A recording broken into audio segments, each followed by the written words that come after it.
எல்லாமே வந்து உங்களுக்கு கிளாஸில் சொன்னதை தான் வந்து கேட்குறேன். அதனால் நீங்கள் நோட்ஸ் கரெக்டாக எழுதுனீங்கன்னா நிச்சயமாக எல்லா கொஸ்டினுக்கும் ஆன்சர் பண்ண முடியும். Raja Todarmal was a brilliant revenue officer who first served under Sher Shah. ஏன்னா அவர் வந்து அதுக்கு முன்னாடி அக்பர்கிட்ட இருக்கிறதுக்கு முன்னாடி ஷெர்ஷாட்ட வந்து இருந்தார். ஏன்னா ஷெர்ஷாவுடைய ரூலிங் காலத்துக்கும் அக்பருடைய ரூலிங் காலத்துக்கும் ஒரு 10 வருஷம் தான் டிஃப்ரென்ஸ். ஸோ அதனால தான் வந்து அவர் தோடர்மாலுடைய பெரும்பான்மையான ரெவன்யூ பாலிசியை ஃபாலோ பண்ணதுனால அக்பரை வந்து அக்பருடைய முன்னோடின்னு சொல்லிட்டு ஷெர்ஷாவை நம்ம சொல்கிறோம். குப்ளியாத், அதை நான் சொன்னேன் நேற்று அண்ணன் பழைய கிளாஸில். அது வந்து டீட் ஆஃப் அக்ரிமெண்ட், அது வந்து ஒரு அக்ரிமெண்ட். ஸோ டச்சினுடைய ஹெட் குவார்ட்டர் வந்து புலிகாட், இங்கிலீஷ் வந்து ஹூக்லி, போர்ச்சுகீஸ் கோவா, ஃப்ரெஞ்ச் சின்சுரா, அதில் இருக்கிறாங்க. All of this correct. Was the first chief justice of the supreme court at Calcutta, established under the Regulating Act of 1773. Elijah Impey, lord Impey வந்து சொன்ன இல்லையா, அது மாதிரி. The whom was the permanent settlement made? யாரோட வந்து நிரந்தர நிலவரி திட்டம் ஏற்படுத்தப்பட்டது? பெசண்டா, லேண்ட்லார்ட்ஸா, ஜமீன்தாரா, வில்லேஜ் ஹெட்டா? யாரு? விக்னேஷ் பாண்டியா, யோகப் பாண்டி. யாரோட ஏற்படுத்தப்பட்டது? ஜமீன்தார்ஸ். ஜமீன்தார்ஸோட ஏற்படுத்தப்பட்டதான் பெர்மனன்ட் செட்டில்மெண்ட். பெசன்ஸோட ஏற்படுத்தப்பட்டது என்ன? ரயத்வாரி இல்லையா, ரயத்வாரி செட்டில்மெண்ட். அது மாதிரி வில்லேஜ் ஹெட்ஸோட ஏற்படுத்தப்பட்டது என்னது? மகால்வாரி. மகால்வாரி செட்டில்மெண்ட், வில்லேஜ் ஹெட், ரைட்டா? மகால்வாரி வந்து முதல்ல இங்கே இன்ட்ரடியூஸ் பண்ணாங்க. உத்தரப்பிரதேசத்தில் மகால் அப்படிங்கிற ஒரு கிராமத்தில் இன்ட்ரடியூஸ் பண்ணாங்க. அதனால தான் அதுக்கு பேர் மகால்வாரி. ரயத்வாரி எந்த 2 பிரசிடென்சியில் இருந்தது? பாம்பே, சென்னை. சென்னை மாகாணத்திலையும் பாம்பே மாகாணத்திலையும் அறிமுகப்படுத்தப்பட்டுச்சு. மகால்வாரி வந்து பார்த்தீங்கன்னா சென்ட்ரல் ப்ராவின்சஸ், மத்திய மாகாணங்கள், நார்த் வெஸ்டர்ன் ஃப்ராண்டியர் பார்ட், வடமேற்கு எல்லைப்புற மாகாணங்கள், இதிலெல்லாம் வந்து மகால்வாரி வந்து இன்ட்ரடியூஸ் பண்ணியிருந்தாங்க. ஜமீன்தாரி எங்கே இன்ட்ரடியூஸ் பண்ணியிருந்தாங்க? பீகார், பெங்கால், ஒடிசா, 3லையும் வந்து இன்ட்ரடியூஸ் பண்ணியிருந்தாங்க. Right. Who were more concerned with the missionary activities than trade? வாணிபத்தை விட சமய நடவடிக்கைகளை அதிகமாக கான்சென்ட்ரேட் பண்ணவங்க யாரு? டேனிஷ். குட்.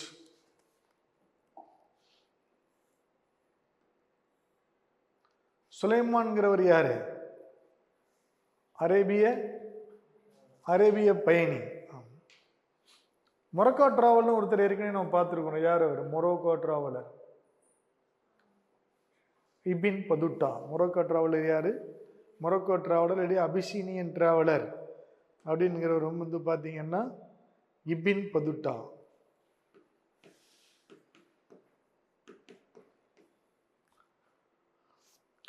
கோட்பாட் ஆஃப் கஜினி இதெல்லாம் நம்ம பார்த்துருக்குறோம். வந்து ஏற்கனவே நம்ம வந்து அல்பரணி, ஃபிர்தௌசி இவங்கெல்லாம் அவருடைய அவையில் இருந்தவங்க. கோரிக்கு ஒன்றும் கிடையாது. அது மாதிரி கற்பூர மஞ்சரி, காவி மீமாம்சா வந்து சொன்னேன். யார் எழுதுனா? ராஜசேகர் எழுதினார். ஜெயதேவர் எழுதுனதா ஒன்று சொன்னேன். என்னது அது? கீழே கேட்டிருப்பேன்னு நினைக்கிறேன். ஜெயதேவர் எழுதுனது என்னது? கீத கோவிந்தம். ரீகால் பண்ணி கொண்டு வாங்க. அநேகமாக வந்து இப்போ இந்த ஃபைனல் ஜட்ஜ்மெண்ட் வரப்போகுது போல். ஏதோ ஒரு கோர்ட் கேஸ்னால தான் நிப்பாட்டி வச்சுருக்கிறாங்க. அநேகமாக வந்த உடனே நோட்டிஃபிகேஷன் வந்துடும். அன்னைக்கு கூட ஒரு சப் இன்ஸ்பெக்டர் செலக்ட் ஆன ஒரு பொண்ணு வந்து பார்த்துட்டு போனாங்க. ரிவைஸ் லிஸ்ட்டு போட்டாங்க. சார் மறுபடியும் இன்னும் அந்த கேஸ் முடியாதனால இன்னும் எங்களை வந்து ட்ரைனிங் கூப்பிடாமல் இருக்கிறாங்க அப்படின்னு சொல்லிட்டு போயிட்டு இருந்தாங்க. Which of the following dynasty was known as Rugmi? ருக்மின்னு யாரை சொன்னாங்க? பாலர்களின் அரசு தான் ருக்மி அப்படின்னாங்க. பாலா அரசு எங்கே இருந்துச்சு? வங்காளத்தில் இருந்துச்சு. அது மாதிரி சேனா எங்கே இருந்துச்சு? பாலாஸ்க்கு அடுத்து சேனாஸ், இதுவும் பெங்கால் தான். பிரதிகாரா எங்கே இருந்துச்சு? குஜராத், மத்திய பிரதேசம், இங்கெல்லாம் வந்து பிரதிகாரம். ராஷ்டிரகூடாஸ் எங்கே இருந்துச்சு? தக்காணம், டெக்கான்ல வந்து மகாராஷ்டிரா, இங்கே வந்து ராஷ்டிரகூடா இருந்துச்சு. ஸோ மிகிர் போஜா ஃபவுண்டரும் ரூலரும் வச்சுருக்குறோம் வந்து இது டைனாஸ்டியும். Mihir Bhoja founder of Pratiharas, Gopala founder of Palas, Danti Durga founder of Rashtrakutas, Mularaja founder of Senas. கரெக்டா? தப்பு. சேனானுடைய ஃபவுண்டர் யாரு? சமந்த சேனா. ரைட்டா?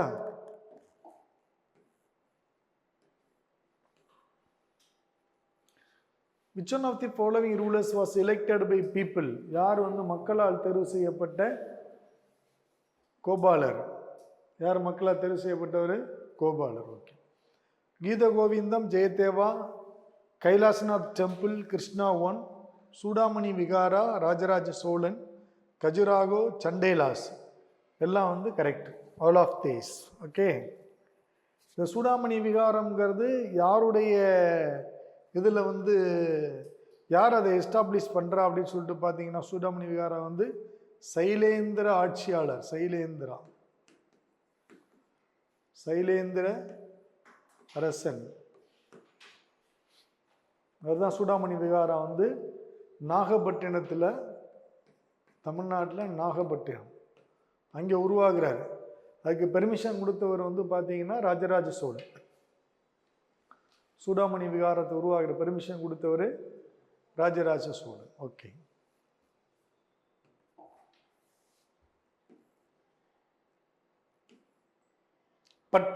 பட்டினம்ங்கிறது போர்ட் சிட்டிஸ்.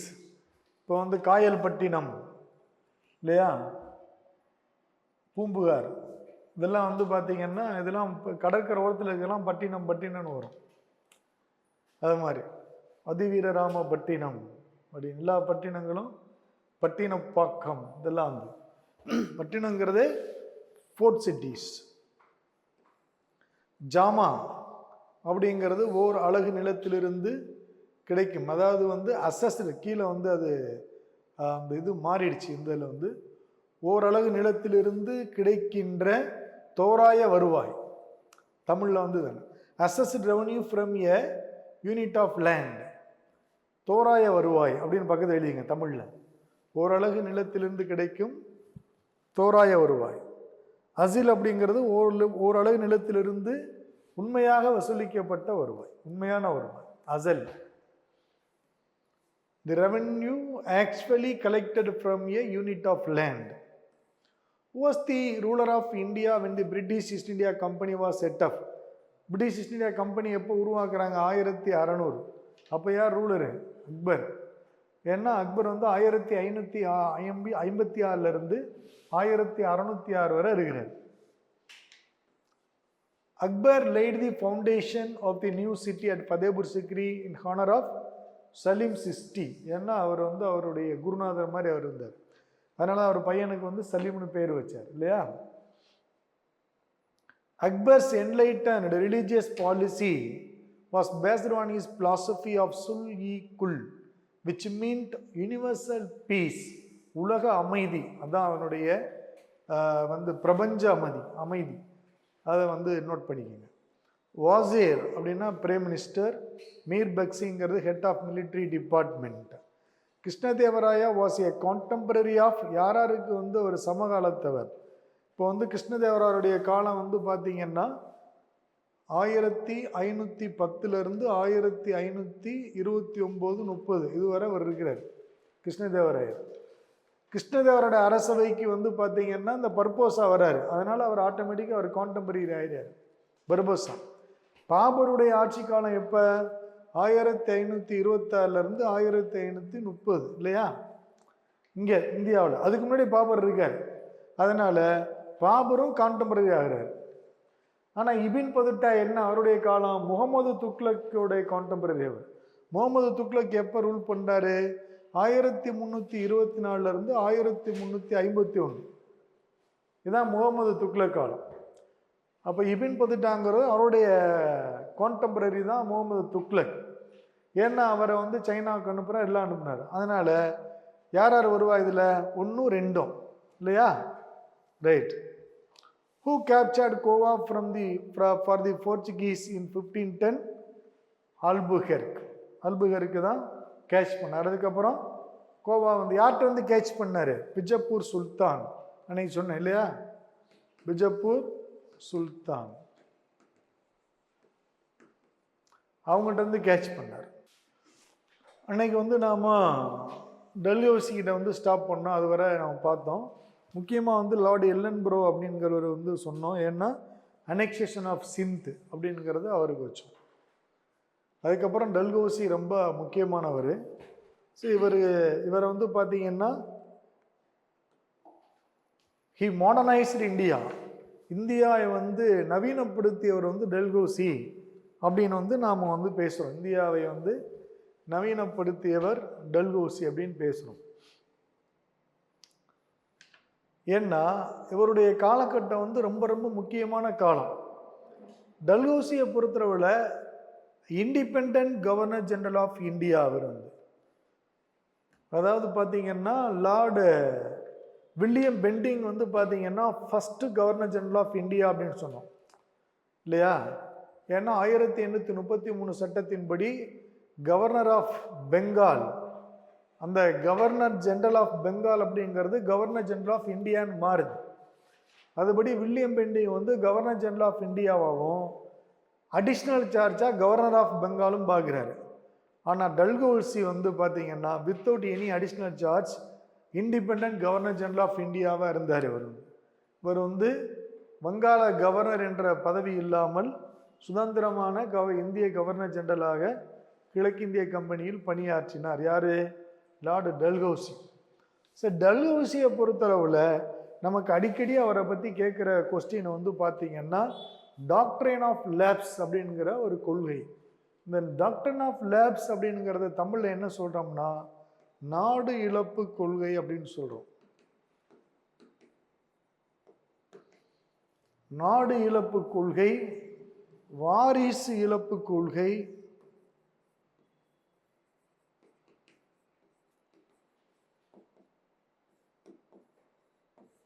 அப்படிலாம் சொல்கிறோம். லேப்ஸ் பாலிசி அப்படின்னு கூட சொல்கிறோம். லேப்ஸ் பாலிசி இழப்பு கொள்கை அப்படின்னு சொல்லிட்டு அவகாசி இழி கொள்கை அப்படின்னு கூட சொல்லுவோம். அவகாசி தமிழில் நிறைய பேர் வச்சுருக்கிறோம். அவகாசி இழி கொள்கை. இப்படி ஒரு டாக்டர் ஆஃப் லேப்ஸ் அப்படிங்கிறத 1848 1848 அவர் ரூலுக்கு வந்த உடனே கொண்டு வரார். அவர் வந்து 1848 1856 வரை பிரிட்டிஷ் ஈஸ்ட் இந்தியா கம்பெனியினுடைய இந்திய கவர்னர் ஜெனரலாக இருக்கிறார் Dalhousie. So doctrine of lapse மூலம் வந்து முதலாக இணைக்கப்பட்ட ஒரு மாகாணம் அப்படின்னு பார்த்தோம்னா சதாரா. 1848 இணைக்கிறாங்க. அவகாசி கொள்கையின் மூலம் முதலாக இணைக்கப்பட்ட இந்திய மாகாணம் எது அப்படின்னு கேட்டால் சதாரா. இரண்டாவதாக இணைக்கப்பட்ட மாகாணம் வந்து பார்த்தீங்கன்னா ஜெய்ப்பூர் அண்ட் சம்பல்பூர். இரண்டாவது இணைக்கப்பட்டது ஜெய்ப்பூர், சம்பல்பூர். 1849 ரெண்டும். அந்த பகத் இதெல்லாம் கேட்கறது இல்லை. உதய்பூர் வந்து அதுக்கடுத்து 1852 இணைக்கிறாங்க. அதுக்கப்புறம் நம்மளுக்கு கேட்குறது வந்து ஜான்சி ராணி லட்சுமி வந்து ரொம்ப பிரசித்தி பெற்றவங்க 1857 சிப்பாய் கழகத்தில். இந்த 1853 சிப்பாய் கழகத்தில் ஜான்சி வந்து எப்போ இணைக்கிறாங்க அவங்களுடைய அவகாசிலி கொள்கையின் மூலம் பிரிட்டிஷ் இந்திய மாகாணத்தோடனா 1853. ஜான்சி எந்த ஆண்டு நாடு இழப்பு கொள்கையின் மூலம் ஆங்கிலேய கிழக்கிந்திய கம்பெனியினுடைய அரசோடு இணைக்கப்பட்டது அப்படின்னு கேட்டால் 1853. நாடு இழப்பு கொள்கையின் மூலம் இறுதியாக இணைக்கப்பட்ட இந்திய மாகாணம் எது அப்படின்னு கேட்டால் நாக்பூர், 1854. 1854 நாக்பூர் மாகாணம். நாடு இழப்பு கொள்கையின் மூலம் இறுதியாக இணைக்கப்பட்ட இந்திய மாகாணம் நாக்பூர்.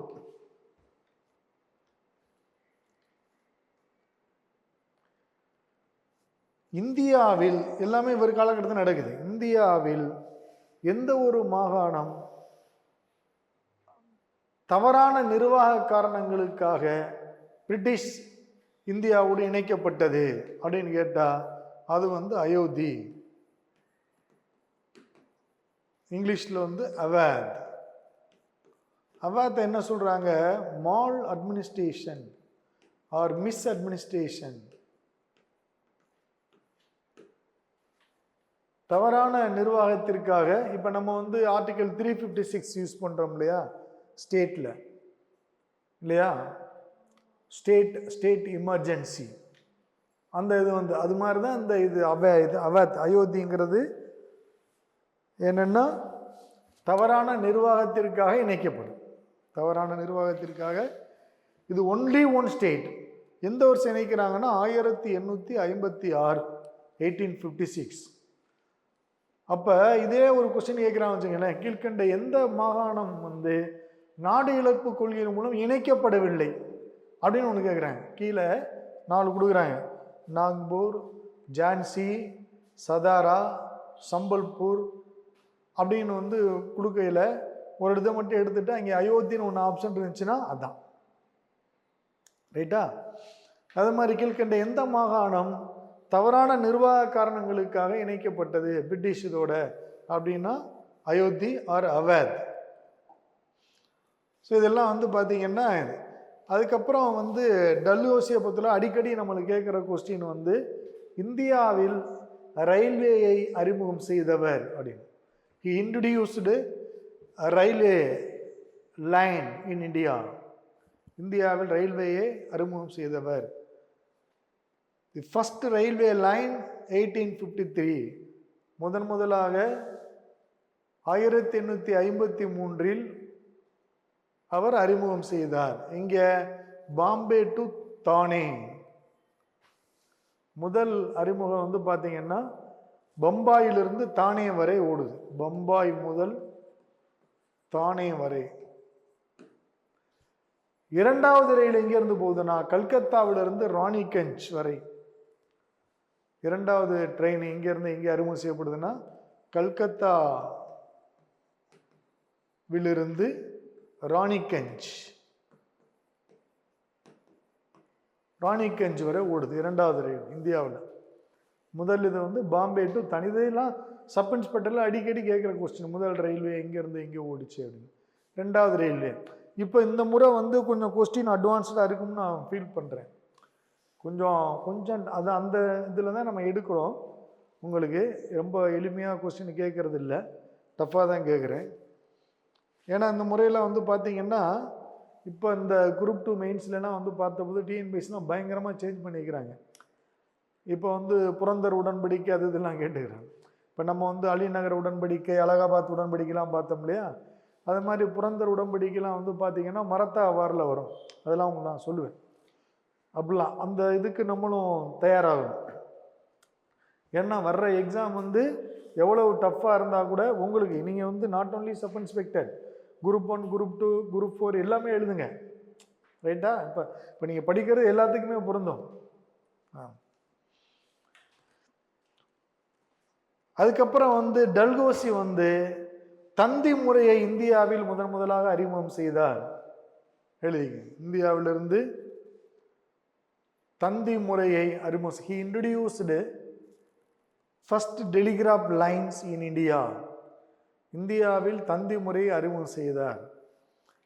இந்தியாவின் முதல் தந்தி கல்கத்தாவிலிருந்து ஆக்ரா வரை அனுப்பப்பட்டது. இந்தியாவுடைய முதல் தந்தி வந்து பார்த்தீங்கன்னா கல்கத்தாவிலிருந்து ஆக்ரா வரை அனுப்பப்பட்டது.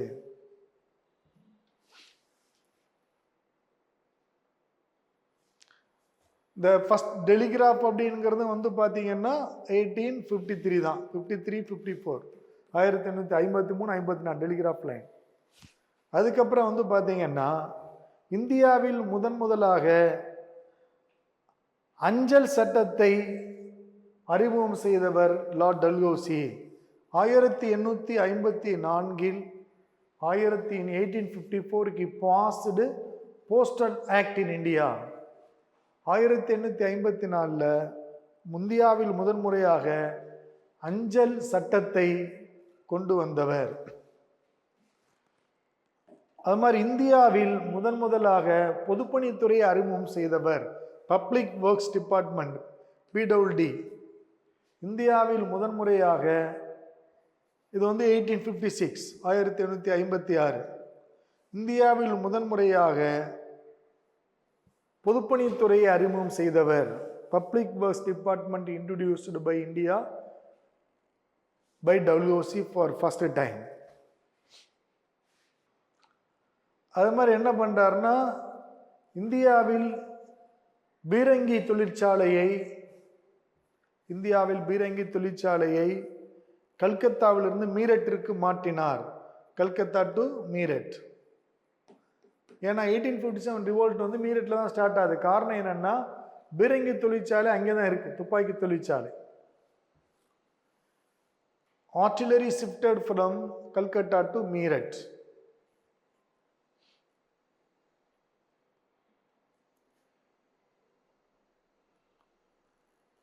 இந்தியாவில் முதலாக இந்திய குடிமைப்பணி தேர்வுகளை போட்டித் தேர்வாக அறிமுகம் செய்தவர். இந்தியாவில் முதன்முறையாக இந்திய குடிமைப்பணி தேர்வுகளை போட்டித் தேர்வாக அறிமுகம் செய்தவர் 1853. 1853 he introduced competitive exams for ICS, Indian Civil Services. அப்பவே அவர் போட்டித் தேர்வு அறிமுகிச்சிட்டார். போட்டி போட்டு வந்துக்க அப்படின்னு சொல்லிட்டு.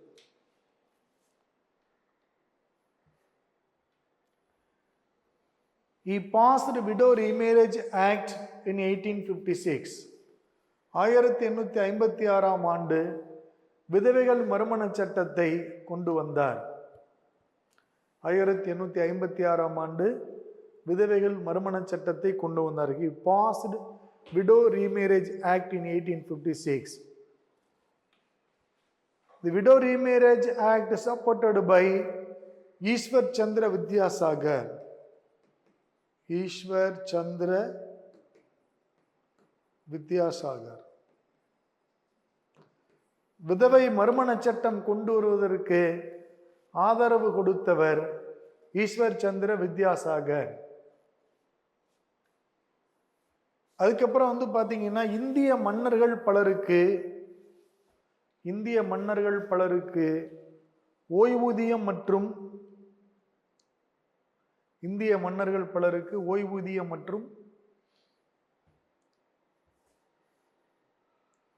அரச பட்டங்களை நீக்கினார். He abolished the titles and pensions of some of Indian rulers. தாஞ்சோர், நவாப், கர்நாடிக் இவங்களுக்கெல்லாம் தூக்கிட்டார். பென்ஷன் கிடையாது, எதுவுமே கிடையாது.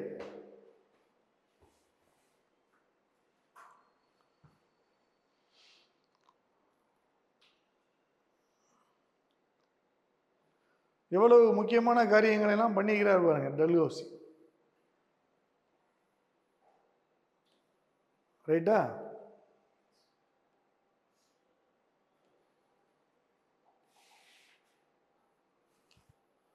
அதுக்கப்புறம் வந்து லார்ட் கானிங் பிரபு. அவர் வந்து டல்ஹௌசி பிரபு. இவர் வந்து அதுக்கப்புறம் அவர் ஒரு கானிங் பிரபு. டல்ஹௌசி பிரபு தமிழ்ல எழுதிட்டீங்களா? கரெக்டா? டல்ஹௌசி தெரியும் தானே? லார்ட் கேனிங் வந்து பார்த்தீங்கன்னா 1856 1862 வரை இருக்கார். 1856 1862 வரை இருக்கார் லார்ட் கேனிங்.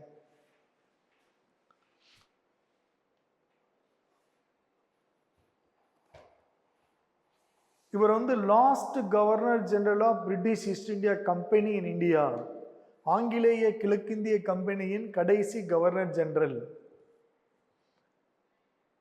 ஆங்கிலேய கிழக்கிந்திய கம்பெனியின் கடைசி governor general. And first viceroy general of British Indian government. British இந்திய அரசின் முதல் வைஸ்ராய் ஜெனரல். அரச பிரதிநிதி, தமிழ்ல வைஸ்ராய் ஜெனரலுக்கு அரச பிரதிநிதி, வைஸ்ராய் ஜெனரல் எழுதிக்கலாம். இந்தியாவில் பிரிட்டிஷ் இந்திய அரசின் முதல் அரச பிரதிநிதி, ஃபர்ஸ்ட் வைஸ்ராய் ஜெனரல். 1857 சிப்பாய் கழகம் நடந்த பொழுது இவர் கவர்னர் ஜெனரலாக இருந்தார். He was the Governor General of India in the time of 1857 Sepoy Revolt.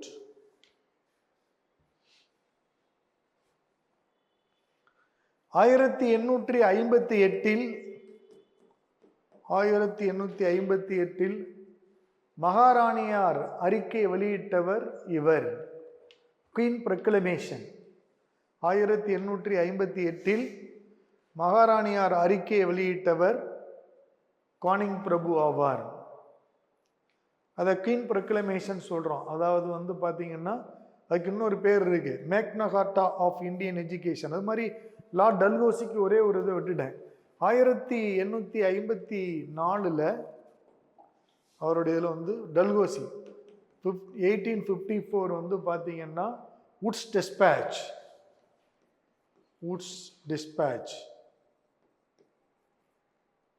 Woods கல்விக் கொள்கை.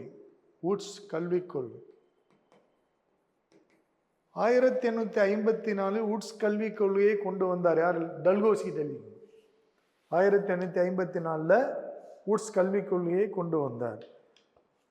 அதை என்ன சொல்றோம்னா மேக்னா Carta of Indian education அப்படின்னுக்கிறோம். Woods கல்விக் கொள்கையை வந்து பார்த்தீங்கன்னா இந்திய கல்வியின் சாசனம் என்று அழைக்கப்படுகிறது. இந்திய கல்வி முறையின் சாசனம், the Magna Carta of Indian education system,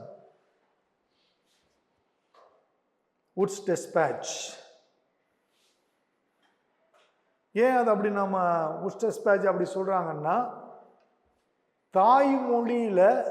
தாய்மொழி வழியில கல்வி கற்கிற முறையை அதை அறிமுகம் செஞ்சிச்சு. மதர் டேங்கில் படிக்கணும் அப்படிங்கிறத அதை வலியுறுத்துச்சு. அது வுட்ஸ் டிஸ்பேட்ச். அதனால தான் இந்திய கல்வியின் சாசனம்ங்கிறோம். அது மாதிரி வந்து பார்த்தீங்கன்னா இந்த இந்தியா ஆக்ட் 1858 குயின் ப்ரொக்ளமேஷன், மகாராணியார் அறிக்கை அப்படின்னு சொல்றோம் இல்லையா, மகாராணியார் அறிக்கை. இதை வந்து பார்த்தீங்கன்னா மேக்னா கார்ட்டா ஆஃப் இந்தியன் ஆக்ட் அப்படின்கிறோம். இந்திய சட்டங்களின் சாசனம் அப்படின்னு சொல்றோம். அது இந்திய கல்வி முறையின் சாசனம்ங்கிறோம். இது வந்து இந்திய சட்டங்களின் சாசனம், மேக்னா கார்ட்டா ஆஃப் இந்தியன் ஆக்ட். 1858 மகாராணியார் அறிக்கையின்படி, 1858 மகாராணியார் அறிக்கைன்னு சொல்லலாம், இந்திய சட்டம்னு சொல்லலாம். அது இந்திய சட்டம். 1858 இந்திய சட்டத்தின்படி அல்லது மகாராணியார் அறிக்கையின்படி இந்திய கவர்னர் ஜெனரல் என்ற பதவி வைஸ்ராய் ஜெனரல் ஆஃப் இந்தியா, இந்திய வைஸ்ராய் ஜெனரல் என்று மாற்றப்பட்டது. எழுதி 1858 மகாராணியார் அறிக்கையின்படி இந்திய கவர்னர் ஜெனரல் என்ற பதவி இந்திய வைஸ்ராய் ஜெனரல் என்று அழைக்கப்பட்டது.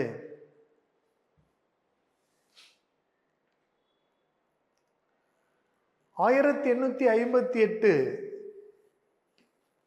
மகாராணியார் அறிக்கையின்படி ஆங்கிலேய கிழக்கிந்திய கம்பெனியுடைய ஆட்சி இந்தியாவில் முடிவுக்கு வந்தது? 1858,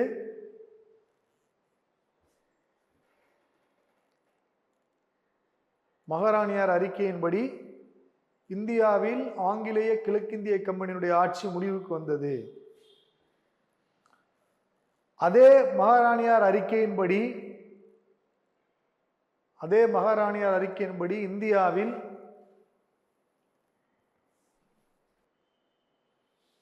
பிரிட்டிஷ் அரசின் நேரடி ஆட்சி முறை ஏற்படுத்தப்பட்டது. The direct rule of British government in India. British அரசின் நேரடி ஆட்சி முறை ஏற்படுத்தப்பட்டது. இந்திய தண்டனை சட்டம் இன்றைய இந்திய குற்றவியல் சட்டத்தை நடைமுறைக்கு கொண்டு வந்தார். இந்திய தண்டனை சட்டம் 1858, இந்திய குற்றவியல் நடைமுறை சட்டம் 1859, இந்திய தண்டனை சட்டம் 1858, இந்திய குற்றவியல் நடைமுறை சட்டம் 1859 ஆகியவற்றை நடைமுறையை கொண்டு வந்தார். இவரது ஆட்சி காலத்தில் 1857 ஆண்டு இவரது ஆட்சி காலத்தில் 1857 ஆண்டு மும்பை, கொல்கத்தா, சென்னை ஆகிய 3 இடங்களில் பல்கலைக்கழகங்கள் ஏற்படுத்தப்பட்டன. இவருடைய ஆட்சி காலத்தில் 1857 ஆண்டு கல்கத்தா, மும்பை, மெட்ராஸ் ஆகிய இடங்களில் பல்கலைக்கழகங்கள் முதலாக பல்கலைக்கழகங்கள் ஏற்படுத்தப்பட்டன. இவரது ஆட்சி காலத்தில் 1859, 60களில்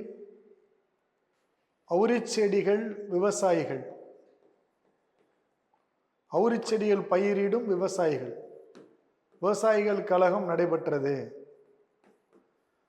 அவுரிச்செடிகள் பயிரிடும் விவசாயிகள் கழகம் நடைபெற்றது. Indigo revolt 1859-60. அவுரிச்செடிகள் பயிரிடும் விவசாயிகள் கழகம் நடைபெற்றது. 1859-60. இதை பற்றி ஒரு புத்தகம் வந்திருக்கு பார்த்தீங்கன்னா, நீல் தர்பன், அவுரிச்செடிகள் கழகம் பற்றி நீல் தர்பன் என்ற புத்தகம் எழுதப்பட்டது. நீல் தர்பன் புத்தகம் எழுதப்பட்டது. இதனை எழுதியவர் தீனபந்து மித்ரா.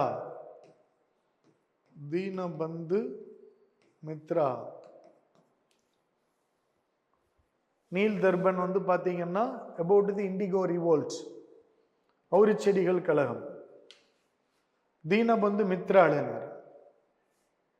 இவரது காலத்தில் 1861 ஆண்டு இந்திய கவுன்சில் சட்டம் கொண்டு வரப்பட்டது. இந்திய கவுன்சில் சட்டம், கவர்மெண்ட் ஆஃப் இந்தியா ஆக்ட் கூட சொல்லலாம். 1861 இந்திய கவுன்சில் சட்டம் கொண்டு வரப்பட்டது. Government of India act. அதே 1861 ஆண்டு போர்ட்போலியோ சிஸ்டம், அமைச்சரவை முறை,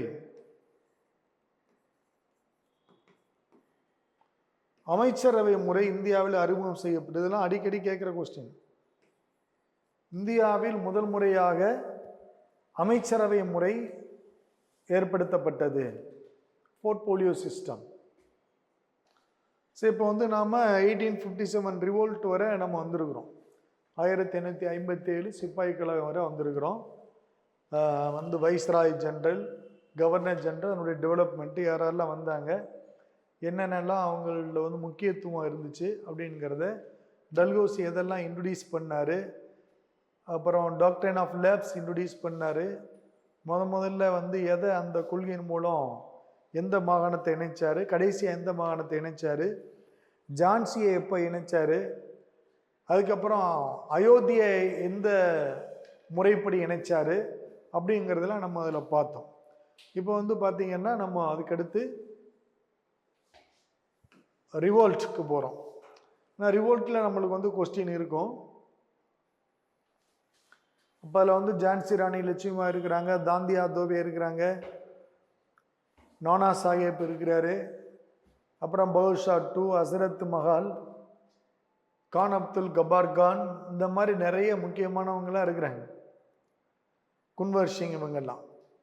ஸோ ஏன் வந்து 1857 சிப்பாய் கலவரம் நடைபெற்றது அப்படின்னு வந்து பார்த்தோம்னா, இந்தியாவில் ஏன்னா கரெக்டாக 1757 வந்து திவானி ரைட்ஸ் எடுக்கிறான். 1757 இல்லையா? பிளாசி போரில் நடந்ததுக்கப்புறம் 24 பர்கானாக்களுடைய வரி வருவாய் எடுக்கிறான்.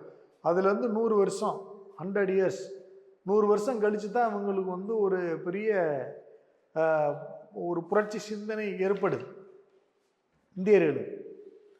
ஆனால் அவன் வந்து வரி வருவாயின் மூலம் பல வகையில் வந்து இந்தியாவினுடைய செல்வத்தை வந்து சுரண்டான். இந்திய செல்வம் முதலாக எங்கே சுரண்டப்படுது? இங்கே சுரண்டப்படுது. 1750 நம்ம போன இதிலே கிளாஸ்ல இருந்தேன், ட்ரெயின் ஆஃப் வெல்த் அப்படின்னு சொல்லுவோம். செல்வம் சுரண்டப்படுவது அப்படிங்கிறது இங்கே தொடங்கிடுச்சு இல்லையா? அதுக்கப்புறம் அவன் வரியை எப்படிலாம் போட்டான்? 3 விதமான வரிமுறை வச்சிருந்தான். ஒன்று என்னது? ஜமீன்தாரி செட்டில்மெண்ட். இன்னொன்று என்னது? ரயத்வாரி செட்டில்மெண்ட். இன்னொன்று என்னது? மகால்வாரி செட்டில்மெண்ட். இப்படி 3 வகையான வரி முறைகளை விதித்து அவன் வந்து இந்தியாவில் அவன் வந்து இது பண்ணிக்கிட்டு இருக்கிறான், செல்வத்தை வந்து சுரண்டிக்கிட்டு இருக்கிறான். அப்படி ஒரு சூழ்நிலையில் வந்து பார்த்தோம்னா, இந்த 1857 கழகத்தில் வந்து பலரும் இந்த இவங்களுடைய அரசினால ஆதிக்கத்தினால வந்து பாதிக்கப்படுறாங்க. முக்கியமாக யாராருன்னு வந்து பார்த்தீங்கன்னா விவசாயிங்க. ஃபஸ்ட்டு யாரெல்லாம் இந்தியாவில் பாதிக்கப்படுறாங்க? எல்லாரும் பாதிக்கப்படுறாங்க. விவசாயிகள் பாதிக்கப்படுறாங்க, கைவினை கலைஞர்கள்,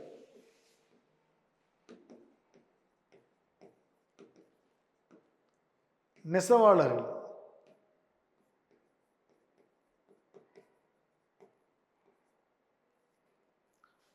இப்படி பல தரப்பு வந்து பாதிக்கப்படுறாங்க. அதுக்கடுத்து பாதிக்கப்பட்டு இப்ப நம்ம பார்த்தோம் பாருங்க, யாரு? லேண்ட்லார்ட்ஸ், நிலப்பிரபுக்கள்.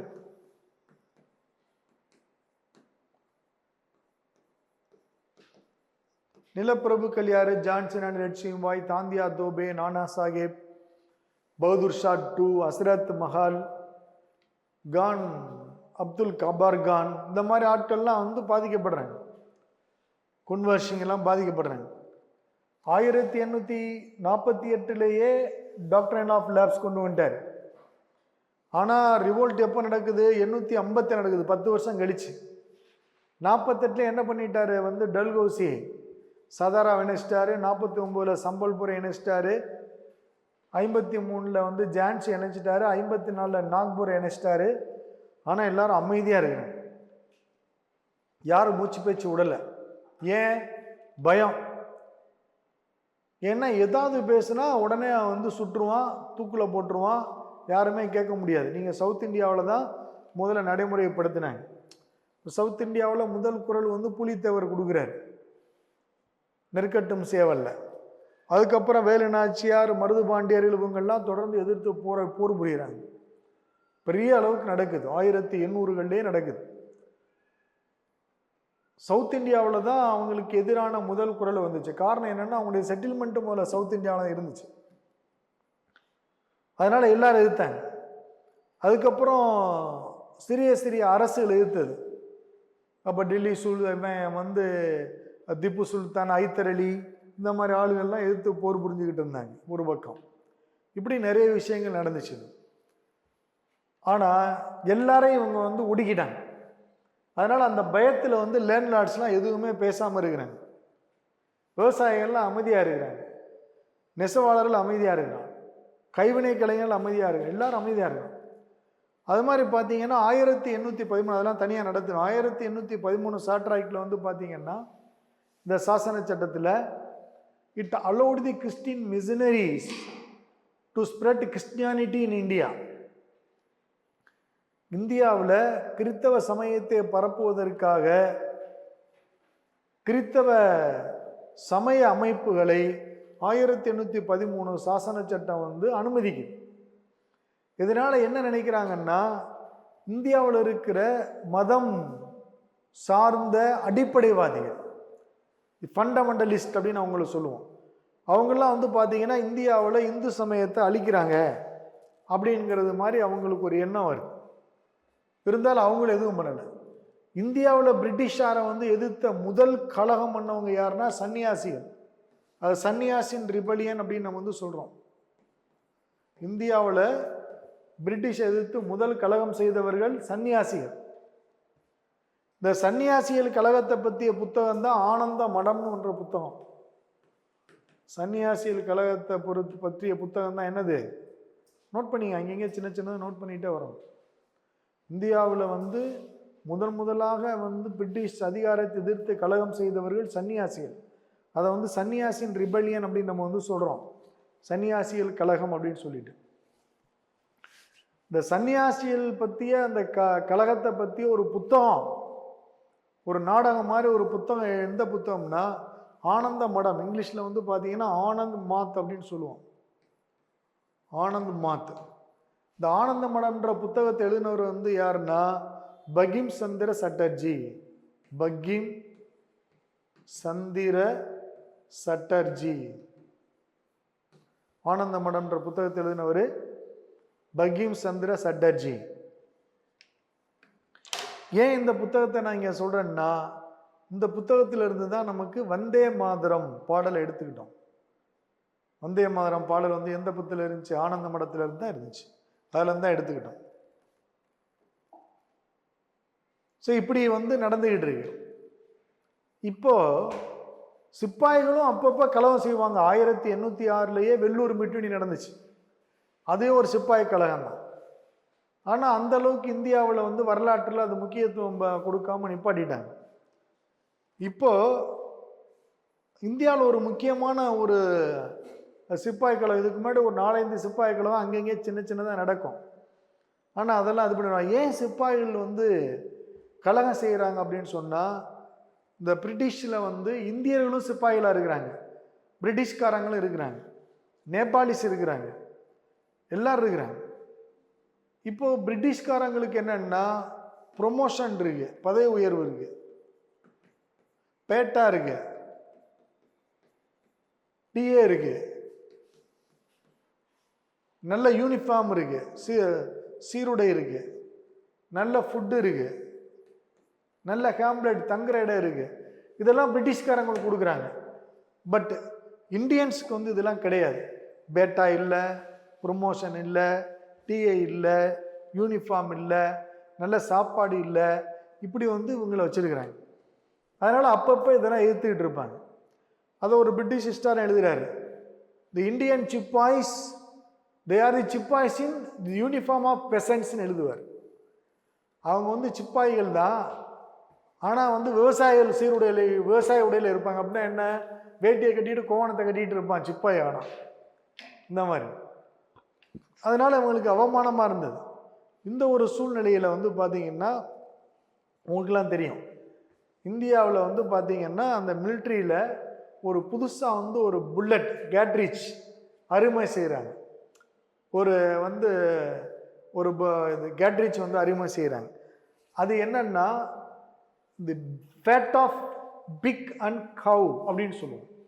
பசுவின் கொழுப்பும் பன்றியின் கொழுப்பும் தடவப்பட்ட தோட்டாக்களை அறிமுகம் செய்தார்கள். இப்போ 1857 அறிமுகம் செய்கிறாங்க. அந்த கேட்ரிச் லோட் பண்ணுறதுக்கு முன்னாடி என்னென்னா, அந்த தோட்டா வாயில் வச்சு கடித்து லோட் பண்ணணும். அதனால் அது பன்றி கொழுப்பு பசுவின் கொழுப்பு அதில் தடவப்பட்டிருக்கு. பன்றி வந்து முஸ்லீம்களும் மிலிட்ரியில் இருக்கிறாங்க. முஸ்லீம்கள் வந்து பன்றியை வெறுப்பாங்க, இந்துக்கள் வந்து பசுவை தெய்வமாக தொழுகிறவங்க.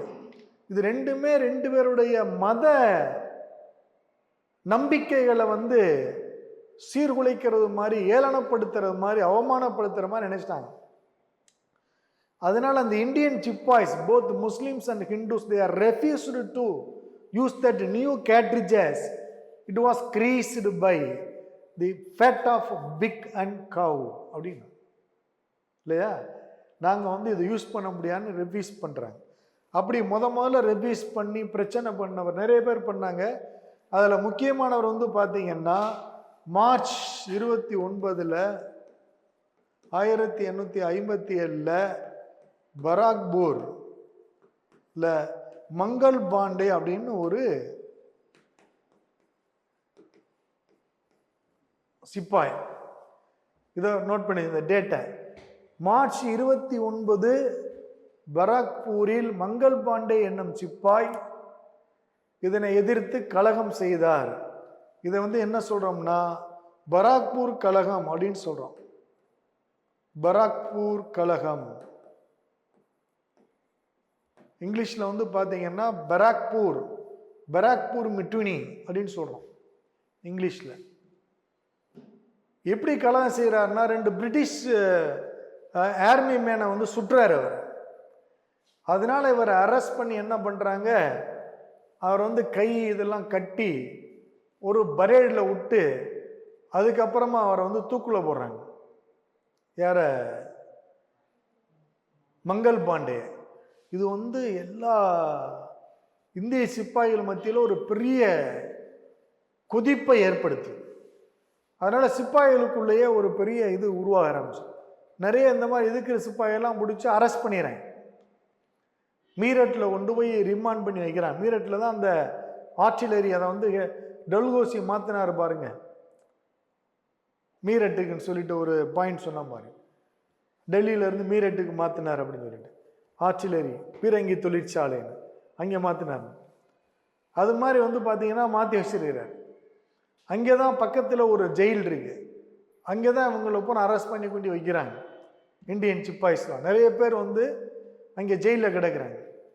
இப்போ வந்து இந்திய சிப்பாய்களுக்குள்ள வந்து ஒரு பரிமாற்றம் நடக்குது. நாம் வந்து மே மாதம் 11ஆம் தேதி மே 11ஆம் தேதி இதை எதிர்த்து புரட்சி பண்ணணும் எல்லாரும் இந்திய சிப்பாய்கள்லாம் அப்படிங்கிறத மே 11 1857 அந்த தேதியை குறித்து சப்பாத்தியில் அதை வந்து நோட் பண்ணி சப்பாத்தி டிஸ்ட்ரிபியூஷனில் போய்கிட்டு இருக்கு எல்லாரும். அதனால் மே 11 அவங்க வந்து சிப்பாய்கள்லாம் புரட்சி செய்வதற்கு தயாராகிட்டாங்க. பட் அன்ஃபார்ச்சுனேட்லி மே 10 ஒரு நாள் முன்னக்கூடிய புரட்சி வெடிச்சிருச்சு.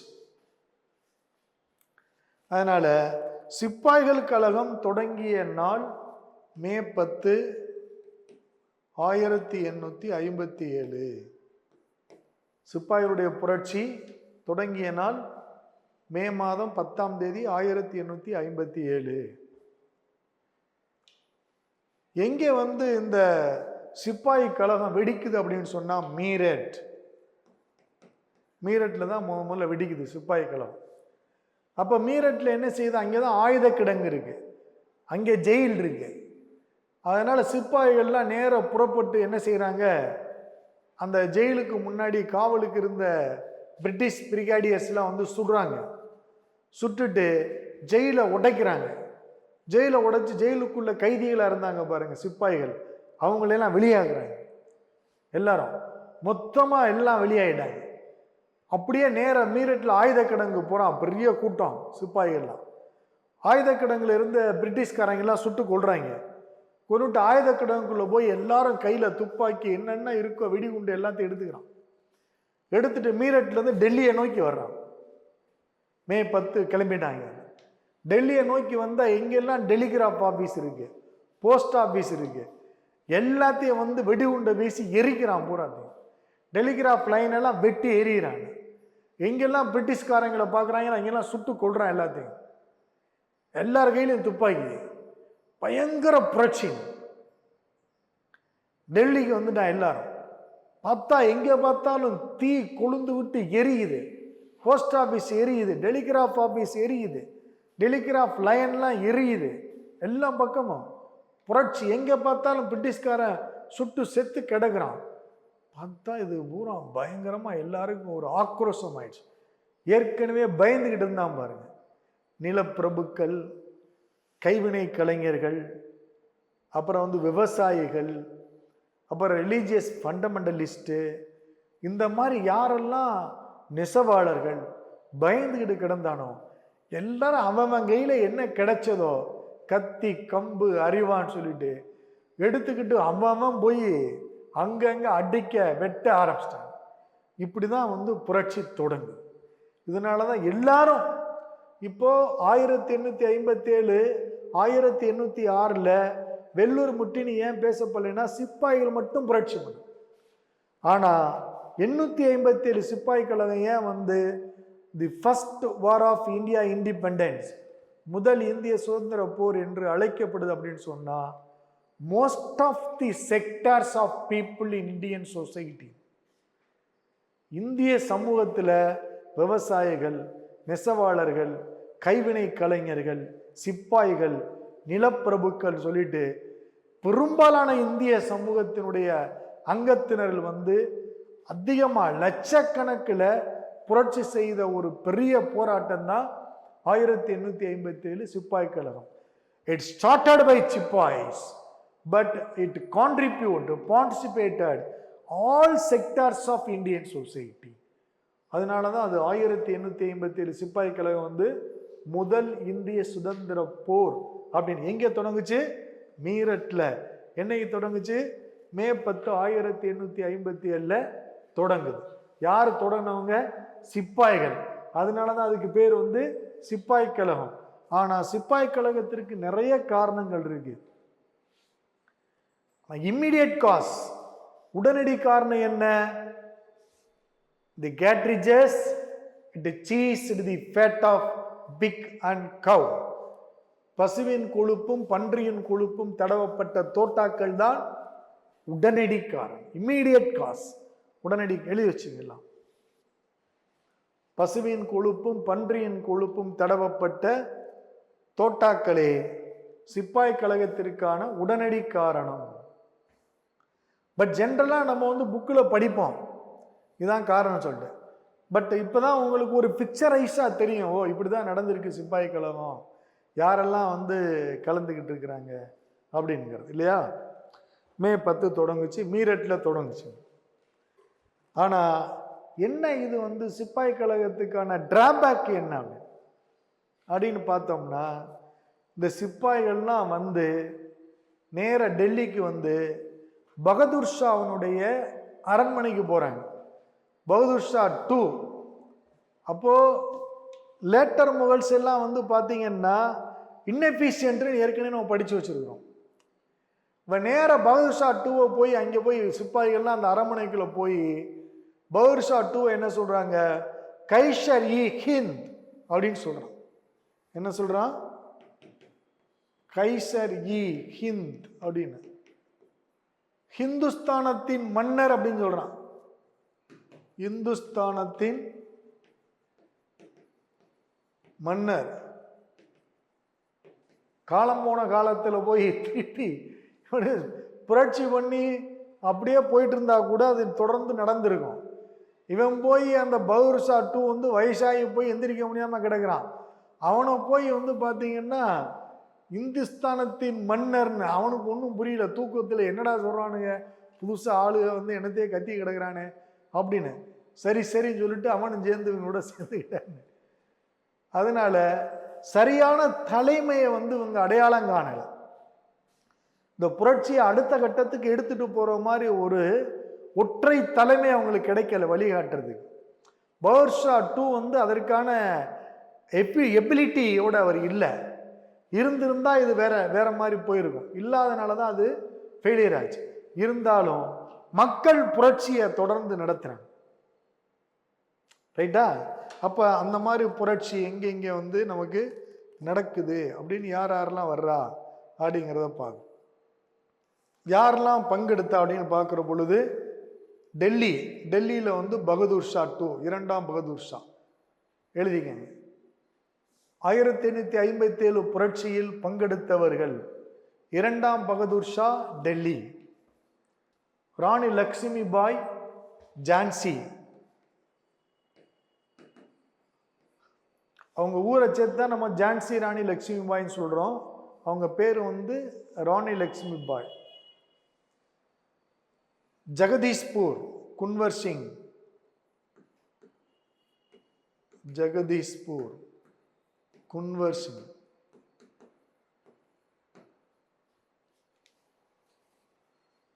ஹஸ்ரத் மஹால் லக்னோ,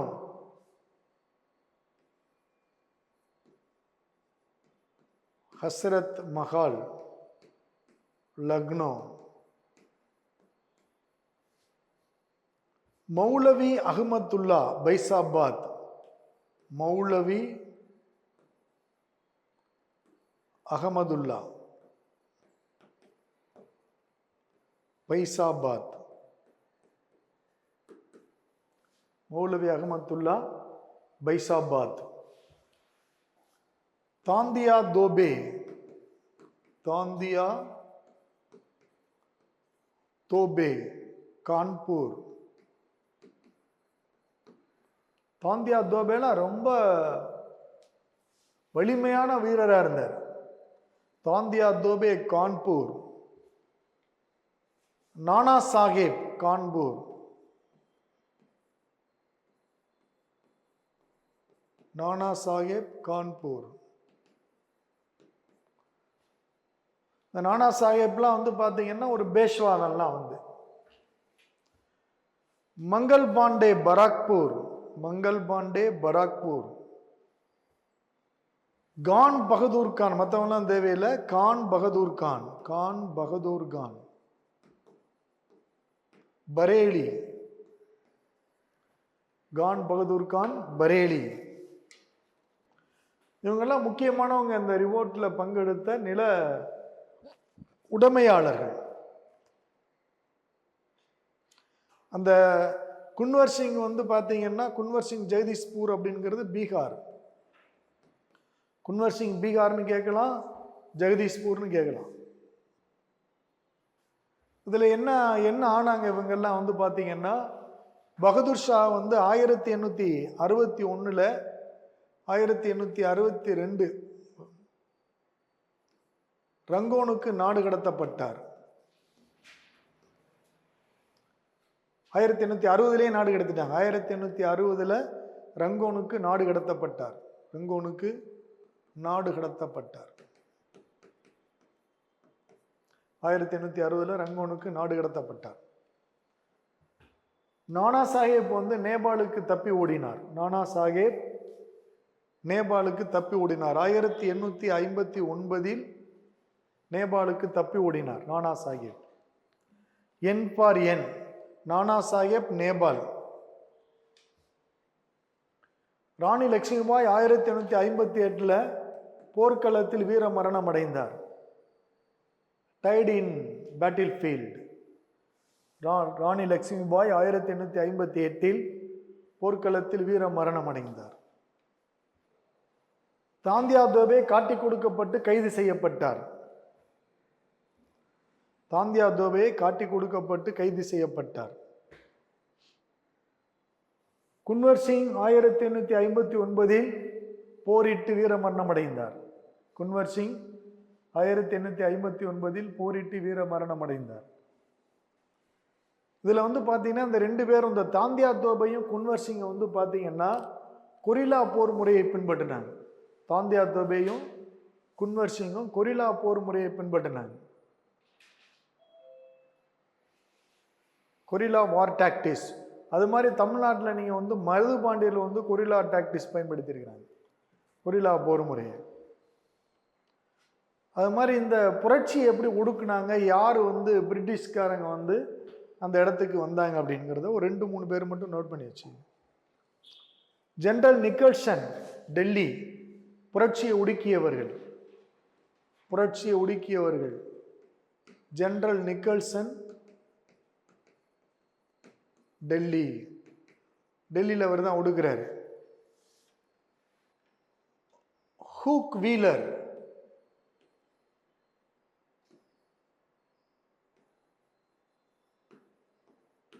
ஹூக் வீலர், வீலர்னு எழுதிக்கலாம் அவரை. வீலர் வந்து பார்த்தீங்கன்னா நானா சாஹேப்பை வந்து காலி பண்ணவர் அவர் தான். கான்பூர், நானா சாஹேப் கான்பூர், அவரை ஒடுக்குனவர் அவர் தான், வீலர்.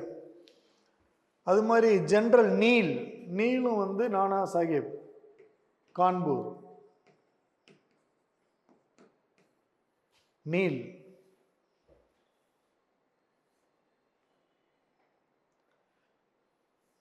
அது மாதிரி ஹுக் ரோஸ். ரோஸ் வந்து பார்த்தீங்கன்னா ஜான்சி ராணி. ரோஸுங்கிறது வந்து அவங்க தான் ஒரு பெண், அதனால ரோஸ்னு அவங்கள வச்சுக்கிறோம். அவங்கள ஒடுக்குனது ரோஸ் தான் ஜான்சியில். இந்த மாதிரி ஒரு 4 பேர் போதும் நமக்கு. மேக்சிமம் உங்களுக்கு கேட்டால் அந்த ஹூக் ரோஸ் பற்றி தான் கேட்பாங்க, அவ்வளோதான். இதில் நமக்கு அடிக்கடி கேட்குற ஒரு புத்தகம் வந்து பார்த்தீங்கன்னா 1850s ரிவோல்ட் பற்றி பார்த்தீங்கன்னா வி.டி. சாவர்கர் எழுதினது வந்து the Indian war of India independence. V D. Savarkar, முதல் இந்திய சுதந்திர போர். முதல் இந்திய சுதந்திர போர்.